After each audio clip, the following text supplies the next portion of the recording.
There is a chance that the cheapest thing in your kitchen right now, a single clove, the little dried spice that costs you a few cents, is also the most underused. And when you add it to the one drink most of us already make every single morning, coffee, something genuinely interesting starts to happen inside your body.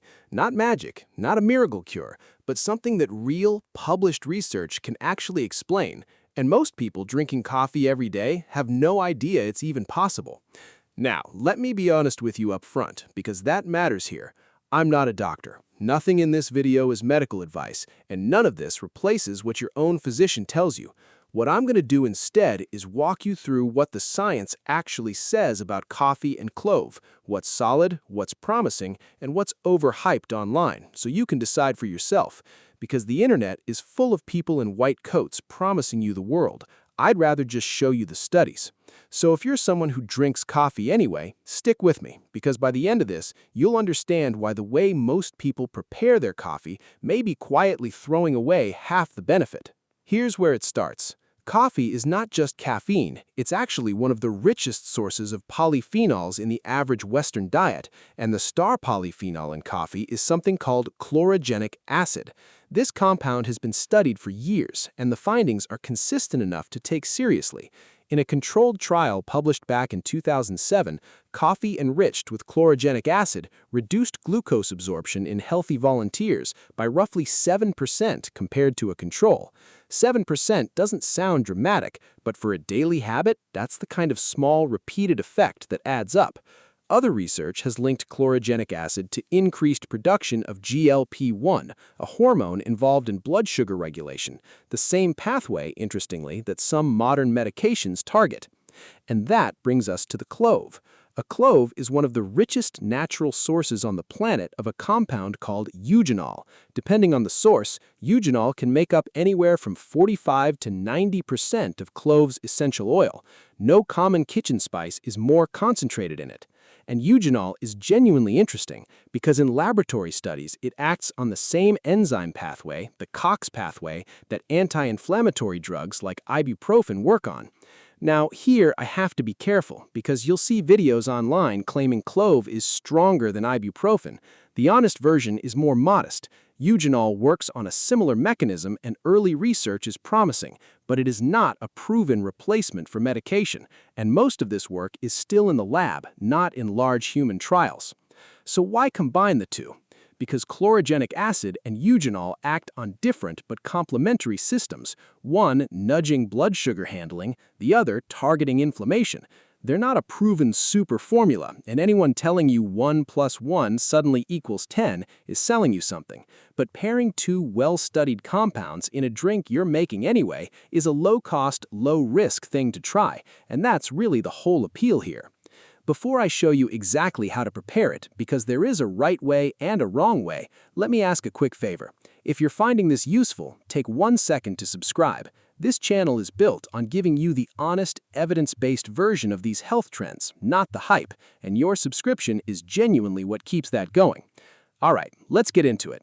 Here's the first mistake almost everyone makes, and it has nothing to do with clove. It's what people add to their coffee. The popular claim online is that milk completely blocks the absorption of coffee's polyphenols. I went looking for the evidence on that, and it's actually more nuanced than the scaremongering suggests.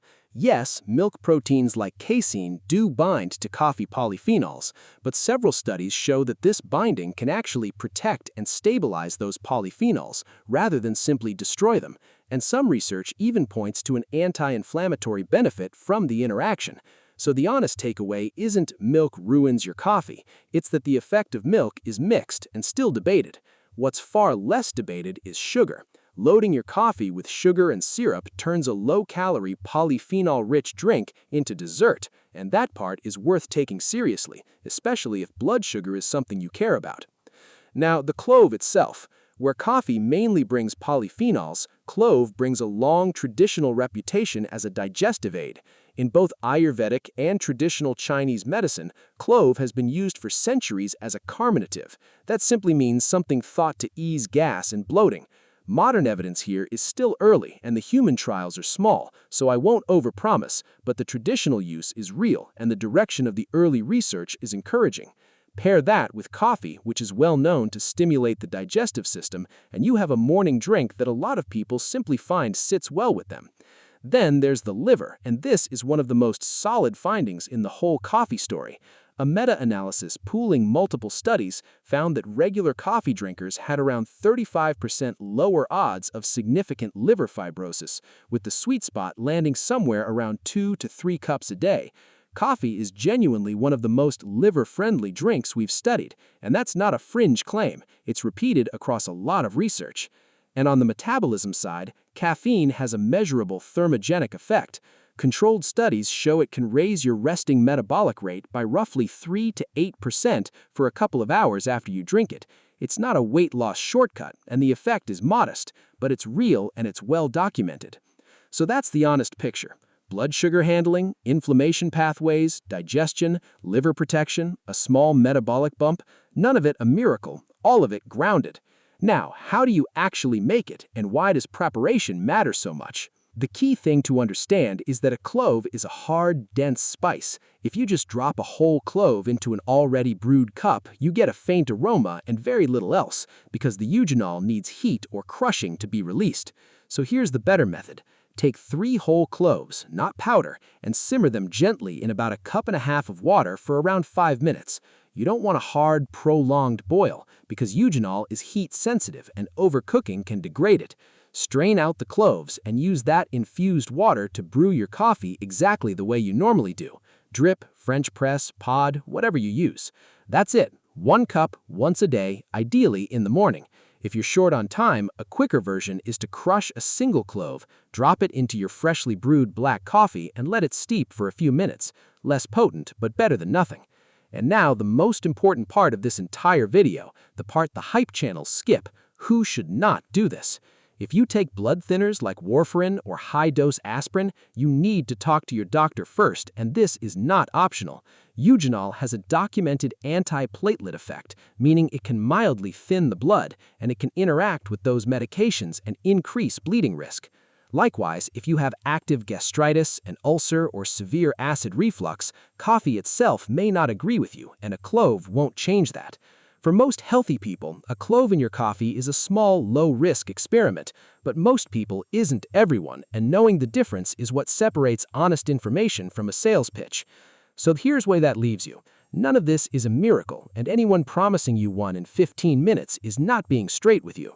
What the evidence genuinely supports is that coffee is a remarkably healthy drink when you don't drown it in sugar, that clove is a cheap, polyphenol-rich spice with real traditional and emerging support, and that combining them costs you almost nothing to try. That's the whole pitch. Modest, honest, and actually backed by research. Now, I want to hear from you, because this is the question I'm genuinely curious about. Are you someone who already drinks your coffee black and ready to add the clove tomorrow, or are you the sugar and syrup type who's going to find this a hard habit to break? Tell me honestly in the comments, black or sweet, and if you found the evidence-based version of this more useful than the hype, subscribe so the next one finds you too.